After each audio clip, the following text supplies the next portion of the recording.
నమస్కారం. ధర్మ సందేహాలు కార్యక్రమానికి స్వాగతం.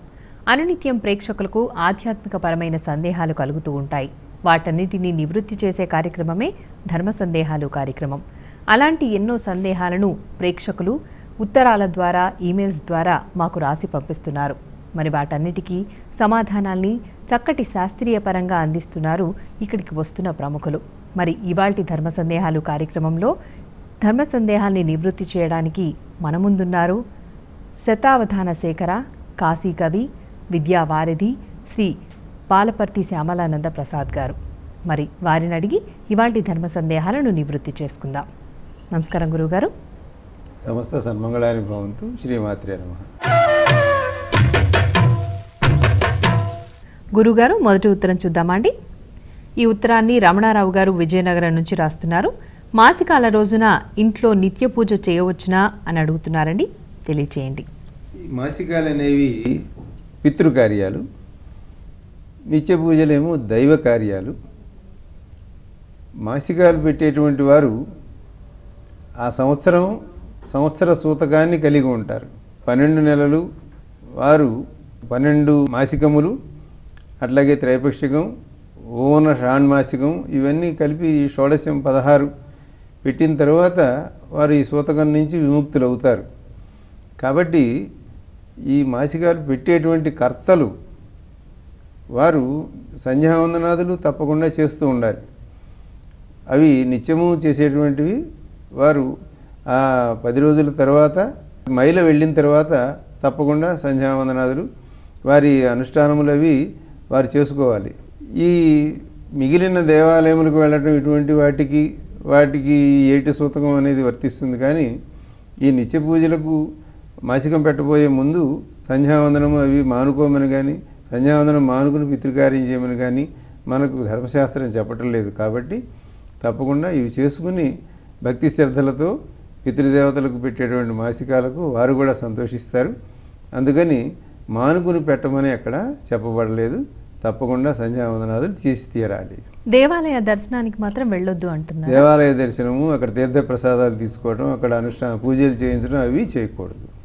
గురుగారు, మరో ఉత్తరం చూద్దామండి.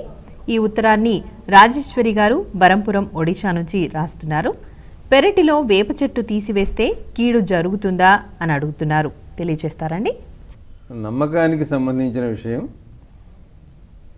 మనం పెంచేటువంటి ఏ వృక్షాన్నైనా తీసివేయటం అనేది మంచిది కాదు అని మనకు ధర్మశాస్త్రం చెప్పిన, పెద్దలు చెప్పిన, అది స్వయంచేత్తు మసాంప్రతం విషవృక్షోపి సంవర్ధ్య స్వయంచేత్తు మసాంప్రతం అని అంటాడు మహాకవి.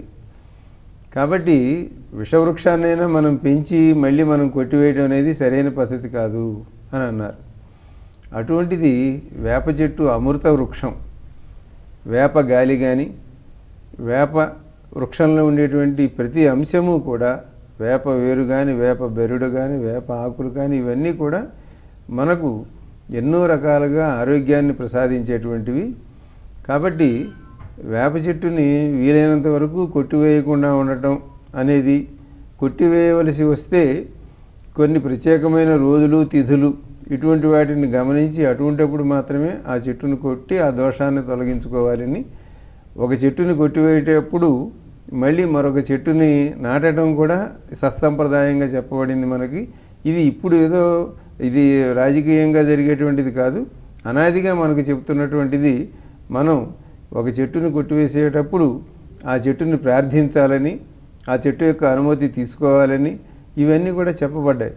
కాబట్టి వేప చెట్టు మనందరికీ ఈ భూలోక కల్పవృక్షంగా అనేక విధాలుగా మనకు ఉపయోగపడుతూ ఉండేది. కాబట్టి ఆ వేప చెట్టుని కొట్టివేయటం విషయంలో కొద్దిగా ఆలోచించి అత్యవసరమైన పరిస్థితుల్లో మాత్రమే దానిని మంగళవారం, శుక్రవారం ఇటువంటి రోజులు కాకుండా కొట్టివేసేందుకు పెద్దల నిర్ణయం ప్రకారం జరగండి. అంటే కొట్టివేయడానికి ముందు ఏదైనా పూజా కార్యక్రమాలు ఉంటాయంటారా? ఆ చెట్టుని ప్రార్థించాలి, ఆ చెట్టుకు నమస్కరించాలి. ఈ మనకు ఉన్న అవసరాలను బట్టి ఈ చెట్టును కొట్టివేయవలసి వస్తుందని ఆ చెట్టుని ప్రార్థించి మళ్ళీ మరొక చెట్టుని పెంచుతామనేటువంటి ఒక హామీ కూడా మనం ఇవ్వాలి. అప్పుడు మాత్రమే ఆ చెట్టును కొట్టాలి. అది చెట్టు సూర్యోదయానికి ముందు కానీ సూర్యోదయం తర్వాత కానీ కొట్టకూడదు. చెట్లు నిద్రపోయేటువంటి సమయం కాబట్టి చీకటి పడ్డాక చెట్లు కొట్టకూడదు. అట్లాగే వెలుతురు రాకముందు సూర్యోదయం కాకముందు కొట్టకూడదు. అందువలన సూర్యునికి నమస్కరించి ఆ వృక్షానికి నమస్కరించి మనం ఆ చెట్టుని, అది లక్ష్మీదేవిగా మనం వేప చెట్టుని భావిస్తాం. అందువలన మంగళవారం శుక్రవారం వదిలి మిగతా రోజుల్లో ఆ చెట్టుని ఇట్లా ప్రార్థించి కొట్టమని మనకు ఒక సంప్రదాయం ఆచారం నడుస్తుంది. కాబట్టి ఆ విధంగా చెట్టు మీద ఉండేటువంటి భక్తితో అత్యవసర పరిస్థితుల్లో దాన్ని మనం గురుగారు మరో ఉత్తరం చూద్దామండి. ఈ ఉత్తరం చంద్రశేఖర్ గారు సికింద్రాబాద్ నుంచి రాస్తున్నారు. దేవాలయానికి వెళ్ళిన వారు తిరిగి నేరుగా ఇంటికే రావాలా తెలియచేయండి అని అడుగుతున్నారండి. దేవాలయానికి వెళ్ళటం ప్రధానం. నేరుగా ఇంటికే రావాలా అంటే వారు వేరే కార్యక్రమాల మీద ఎటైనా వెళుతూ ఉన్నప్పుడు దారిలో దేవాలయంలో దేవుణ్ణి దర్శించుకుని అట్నుంచి ఆ పని మీద వెళ్ళవచ్చు. కార్యాలయాలకు వెళ్ళేవారు ఉంటారు, వ్యాపార సంస్థలకు వెళ్ళేవారు ఉంటారు, ఎవరెవరు వ్యవసాయానికి వెళ్ళేవారు. కానీ దారిలో దేవాలయం కనపడినప్పుడు లోపలికి వెళ్ళి దండం పెట్టుకుని మళ్ళీ ఇంటికే రావాలి అని ఎక్కడా చెప్పబడలేదు.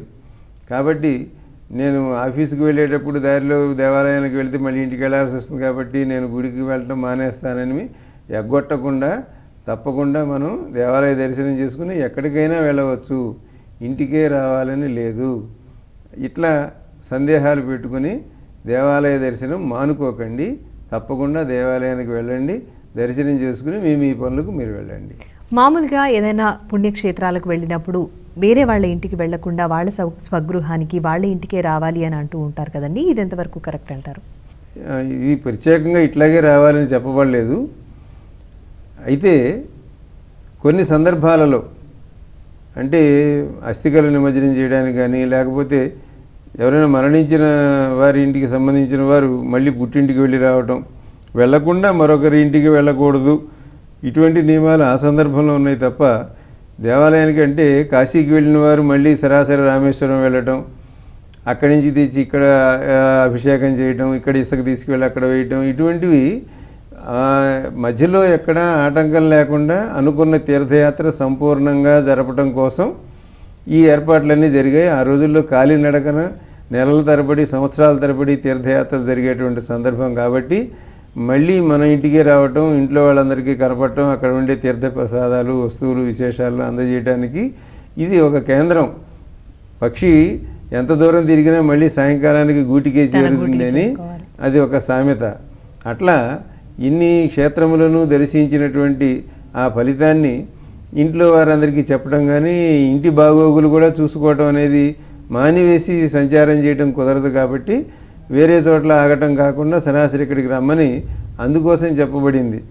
ఆంజనేయుడు తాను లంకకు వెళ్ళేటప్పుడు మధ్యలో కొంతమంది ఆతిథ్యం తీసుకోమని అడిగారు, వైనాకుడు అడిగాడు, ఇచ్చేది దానికోసం ఆశపడి ఆగిపోలేదు ఆయన. నేను ఎప్పుడు మధ్యలో ఒక పని అనుకున్న తర్వాత ఆగను అని చెప్పాడు. ఈయన శరహ శ్వసన విక్రమ, హనుమంతుడు రాముడు విడిచిపెట్టిన బాణంలాగా వెళ్ళాడు. మనం వేసిన బాణం మధ్యలో ఎక్కడ ఆగి వెళ్ళదు, లక్ష్యానికి సరాసరి వెళ్తుంది. అట్లా తీర్థయాత్రలు చేసినటువంటి వారు మళ్ళీ తిరిగి ఇంటికి రావటం అనే దాంట్లో ఉండే ఆంతర్యాన్ని గుర్తుపెట్టుకుని వేరే బంధుమిత్రులలో ఆగిపోయి ఆలస్యాలు చేయటం ఇవన్నీ కాకుండా మళ్ళీ ఇంటిని సంరక్షించుకోవాల్సిన అవసరం కూడా. ఇప్పుడంటే ఎంతెంత దూరాలైనా గంటల్లో వెళ్ళి వస్తున్నాం మనం. పాపం ప్రవరుడు కూడా అట్లా వెళ్ళొద్దాం అనుకుని అక్కడ ఇబ్బంది పడ్డాడు. ఇంటి దగ్గర మళ్ళీ తల్లిదండ్రులు, పెద్దలు, భార్య వీళ్ళందరూ ఏమైపోతున్నారని ఆ కొద్దిసేపట్లోనే ఆయన బాధపడ్డాడు. కాబట్టి తప్పకుండా ఇంటికి రావాలి అనే నియమం అందుకోసం చెప్పబడింది. దాని గురించి ఇది తప్పకుండా మనం జరగాలి అని ఈ కార్యక్రమంలో ఎందుకోసం రావాలి అంటే గృహస్థుడు మళ్ళీ గృహానికి చేరటం, అది దీంట్లో ఉండే ఆంతర్యం. గారు మరో ఉత్తరం చూద్దామండి. ఈ ఉత్తరాన్ని వసుంధర గారు ఏలూరు నుంచి రాస్తున్నారు. ఇంట్లో పావురాలు తాబేళ్లు పెంచవచ్చునా తెలియచేయండి అని అడుగుతున్నారండి. ఇంట్లో పశుపక్ష్యాదులను పెంచడం అనేది మనకు సమ్మతమైనటువంటి విషయమే, అది సంప్రదాయంగా వస్తున్నటువంటి సందర్భమే. పశుపక్ష్యాదుల యొక్క గాలి తగలటం వలన వాటి నుంచి వచ్చే ఫలితాలను మనం అనుభవించడం ఇవన్నీ జరుగుతున్నాయి. ఆవులు, గేదెలు లాంటి వాటి వలన, దున్నపోతులు, ఆబోతులు ఇటువంటి వాటిని పెంచడం వల్ల వ్యవసాయాదులకు మన ఇంట్లో కావాల్సినటువంటి క్షీరోత్పత్తులు వాటన్నిటినీ మనం పొందుతున్నాం. అట్లాగే పావురములను పెంచడం వల్ల పావురముల గాలి తగిలినట్లయితే మనకు ఈ పక్షవాతం లాంటి అనారోగ్యాలు రాకుండా ఉంటాయని, మేలు కలుగుతుందని చెబుతూ ఉంటారు. అట్లాంటి వాటి యొక్క శుభప్రదమైనటువంటి గాలి మనకు తగలటం, అట్లాగే ఈ కూర్మ అవతారమైనటువంటి తాబేల్ని పెంచడం అంటే మన దొడ్లో బావిలో వేసేవాళ్ళు పూర్వం. అప్పుడు అందులో ఉండేటువంటి మాలిన్యమునంతటినీ కూడా ఆ తాబేళ్లు నశింపజేస్తాయని, మనం బావిలో నీళ్లను పవిత్రంగా స్వచ్ఛంగా వాడుకోవచ్చని, వడగట్టినట్టుగా అందులో ఉండే సూక్ష్మజీవులు వాటన్నిటిని తాబేలు లేకుండా చేస్తుందని చెప్తూ ఉంటారు. కాబట్టి పావురాళ్లను తాబేళ్లను పెంచడం అనేది అందుకోసం మనం పెంచాలి. వాటిని మనం ఆహారంగా స్వీకరించడం కోసం అటువంటి ఉద్దేశంతో కాకుండా సదుద్దేశంతో పెంచినట్టయితే ఎట్టి దోషము లేదు, తప్పకుండా వాటిని పెంచుకోవచ్చు. గురుగారు, మరో ఉత్తరం చూద్దామండి. ఈ ఉత్తరాన్ని ప్రియదర్శిని గారు హైదరాబాద్ నుంచి రాస్తున్నారు. గర్భవతిగా ఉన్నప్పుడు ఆలయాలకు వెళ్ళవచ్చునా తెలియచేయండి అని కోరుతున్నారండి. ఇది అనాదిగా ఉన్న ఆచారం, సంప్రదాయం. దీనికి మనకు గర్భవతిగా ఉన్నటువంటి స్త్రీ ఎప్పటి వరకు ప్రయాణాలు చేయవచ్చు, ఎంత దూరం వెళ్ళవచ్చు, వీటన్నిటికీ అప్పటి ఆరోగ్య పరిస్థితులను బట్టి వారు ఏర్పాటు చేసినటువంటి నియమాలు ఇప్పటి వైద్యశాస్త్రం కూడా అసలు మొదటి నెల నుంచే కదలకూడదని వీరందరికీ బెడ్ రెస్ట్ లాంటివి ఇటువంటి సూచనలన్నీ జరుగుతున్నాయి. కాబట్టి గర్భవతి ఆ గర్భం నిలబడే విధంగాను స్థిరంగా ఉండేట్టుగా అందరికీ అన్ని విధాలుగాను ఆరోగ్యంగా ఉండడం కుదరదు. కాబట్టి ఈ నియమాలన్నీ ఏర్పాటు చేయబడ్డాయి. అయితే 7వ నెల అది వారికి ప్రసవ మాసంగా చెప్పబడింది. 7వ నెల నుంచి ఎప్పుడైనా ప్రసవం జరగచ్చని. 7వ నెల లోపు దగ్గరలో ఉండేటువంటి దేవాలయాలు, అంటే ఎత్తుగా ఉండేవి, మెట్లు ఉండేవి, అట్లాగే దేవాలయాలు కొండల మీద ఉండేటువంటి దేవాలయాలకు అటువంటి వాటికి వెళ్ళకూడదు, నదులు దాటకూడదు, కొండలు ఎక్కకూడదు, ఇటువంటివి ఎన్నో నియమాలు గర్భిణీ స్త్రీలకు చెప్పబడ్డాయి. తప్పని పరిస్థితుల్లో ఈ హద్దు 7వ నెల నుంచి ఆ గర్భిణీ స్త్రీ కానీ ఆమె భర్త కూడా వెళ్ళకూడదు అనే నియమం కూడా చెప్పబడింది. ఎందుకంటే అప్పటి నుంచి వాళ్ళకి జాతాశౌచం, అంటే పిల్లలు పుట్టినప్పుడు వచ్చేటువంటి మైలను జాతాశౌచము అంటారు. ఆ విధంగా వారి ఇంట్లో ఏ శుభకార్యములు కానీ పుణ్యకార్యములు అలాగే దేవాలయ దర్శనానికి వాళ్ళకి అర్హత పోతుంది అని చెప్పబడింది. ఎందుకోసం అంటే జాగ్రత్తలు తీసుకోవడం కోసం, ఇల్లు కదలకుండా ఉండటం కోసం, ఆరోగ్యం కోసం, వీటన్నిటికీ మరి నదులు లాంటి వాటికి పర్వతాలు ఎక్కేటప్పుడు కలిగేటువంటి అలసట కానీ ఇటువంటి వాటిని అన్నింటినీ గర్భిణీ స్త్రీలు పొందకూడదు అనే ఉద్దేశంతో చెప్పబడింది. కాబట్టి ఈ దేవాలయ దర్శనం అనే వాంఛ ఉన్నప్పుడు, అంటే ఇప్పుడు సీతాదేవిని రాముడు అడవికి పంపాడు అని చెప్పినప్పుడు ఆమెను రథం మీద జాగ్రత్తగా పంపారు, అడవిలోకి పంపారు. అది కూడా వాల్మీకి మహర్షి ఒక ఆశ్రమానికి పంపారు. ఇది అంటే పుట్టింటికి పంపినట్లుగా.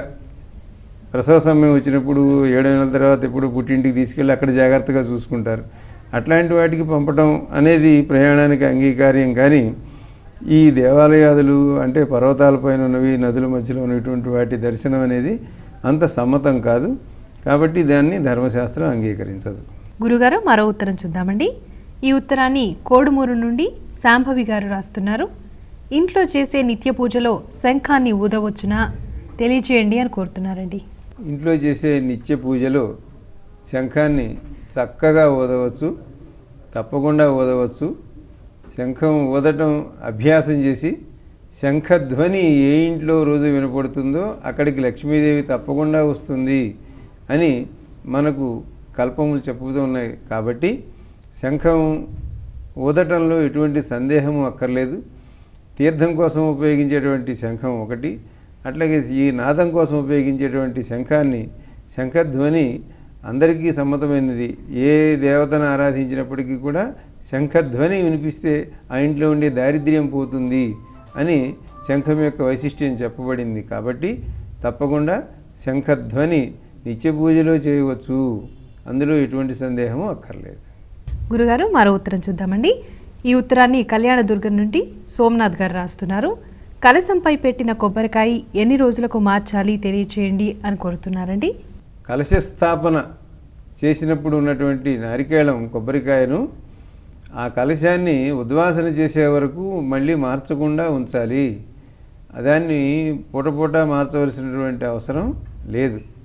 కాబట్టి మీరు నవరాత్ర వ్రతాలు చేసిన, దేవి నవరాత్రాల్లో కానీ గణపతి నవరాత్రాల్లో కానీ ఇటువంటిప్పుడు ఏదైనా ఒక దానికోసం కలశ స్థాపన చేస్తాం. ఆ కలశ స్థాపన చేసిన దాంట్లో ఉండే నారికేళ ఫలం యొక్క ఉద్దేశం కూడా అది. వేరే పండ్లైతే ఒక రోజుకి 2 రోజుకి పాడైపోవటం, వాటిని మార్చవలసి రావటం ఇటువంటివి ఉంటాయి. కానీ నారికేళం అనేది సంపూర్ణమైనటువంటి ఫలం, అంతేకాకుండా అది స్థిరంగా ఉండేటువంటి ఫలం.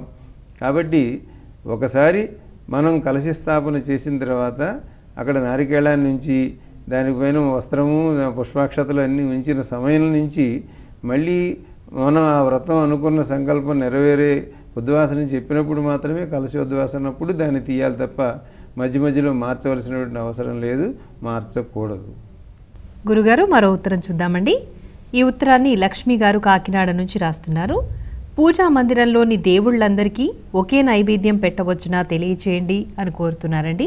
పూజా మందిరం మన ఇంట్లో ఉండేది. రోజు మనం చేసేటువంటి నిత్య పూజలకు ఉపయోగించే మందిరంలో మనం చేసేటువంటి మహానైవేద్యం ఒక్కటే ఉంటుంది తప్ప ఒక్కొక్కరికి ఒక్కొక్క మహానైవేద్యం పెట్టడం అనేది కుదరదు. మనం చేసే అనుష్ఠానాన్ని బట్టి మనం ఏ దేవతకు మనకు మంత్రములు ఏవైతే ఉపదేశించబడినవి ఉన్నాయో వాటికి చేసేటప్పుడు విడివిడిగా వారికి ఆ పంచపూజ క్రమంలో ఉండేటువంటి నైవేద్యములు ఏదైనా శుష్కఫలం కానీ అంటే ఎండు ద్రాక్ష లాంటివి కానీ ఇటువంటివి ఏవైనా నైవేద్యం పెట్టడం అనేది అది విడివిడిగా జరిగేటువంటి సందర్భం. అంతే తప్ప మహానైవేద్యం మాత్రం ఆ ఇంట్లో ఉన్నటువంటి దేవతలందరికీ ఒకే నైవేద్యం తప్ప ఒక్కొక్కరికి వేరువేరుగా పెట్టాలని మన ఇంట్లో ఉన్నటువంటి రాముడికి ఒకటి, శివుడికి ఒకటి, విష్ణువుకి ఒకటి, ఇట్లా మనం ఎన్నో విగ్రహాలు పెట్టుకుని కానీ ఇవన్నీ చేసిన అన్నిటికీ మాత్రం నైవేద్యం ఒకటే మహానైవేద్యం అవుతుంది. అది మిగతా విడివిడిగా మనం చేసేటువంటి ఉపదేశమైనటువంటి మంత్రాలకు చేసే అనుష్ఠాన సందర్భంలో మాత్రం వారికి సమర్పించేవి ఈ చిన్నవి అంటే చిన్న బెల్లం ముక్క కానీ లేకపోతే ఇటువంటి ఎండు ద్రాక్ష లాంటివి కానీ వీటిని పంచపూజ మధ్యంలో చేసేటువంటి నైవేద్యాన్ని ఆ విధంగా చేస్తాం. మహానైవేద్యం మాత్రం అందరికీ చేస్తాం. ఇందులో మనం విడివిడిగా పెట్టలేకపోతున్నాం అని అనుకోవాల్సినటువంటి అవసరం లేదు. అందరికీ ఆ సందర్భంలో మాత్రం అట్లా చేయొచ్చు. అయితే పితృకార్యాల్లో మాత్రం ఒకే 4 పితృకార్యాలకు ఒకే ఆహారం వండి పెట్టకూడదు, ఎవరికి వారికి వేరే ఉండాలి తప్ప దైవములకు మాత్రం మన పూజా మందిరంలో ఉన్నటువంటి వారికి అందరికీ మహానైవేద్యం పెట్టడం తప్పు కాదు. అన్ని చోట్ల జరిగేది అదే, అట్లాగే చేయండి. మీ విలువైన సమయాన్ని వెచ్చించి మా ప్రేక్షకుల సందేహాలకు శాస్త్రీయపరమైన సమాధానాన్ని అందించినందుకు గాను ధన్యవాదాలండి. శుభమస్తు, సమస్త సన్మంగళాని భవంతు. చూశారు కదండి ఈనాటి ధర్మ సందేహాలు కార్యక్రమాన్ని. మరి మీకు కూడా ఆధ్యాత్మికపరమైన సందేహాలు కలిగితే మాకు రాసి పంపించండి. మా చిరునామా ధర్మ సందేహాలు, కేర్ ఆఫ్ భక్తి TV, road number 92, Jubilee hills, Hyderabad 5,96,000. మా ఇమెయిల్ ఐడి bhaktihyd@gmail.com. ఇది ఇవాల్టి ధర్మ సందేహాలు కార్యక్రమం. రేపటి ధర్మ సందేహాలు కార్యక్రమంలో మళ్ళీ కలుద్దాం.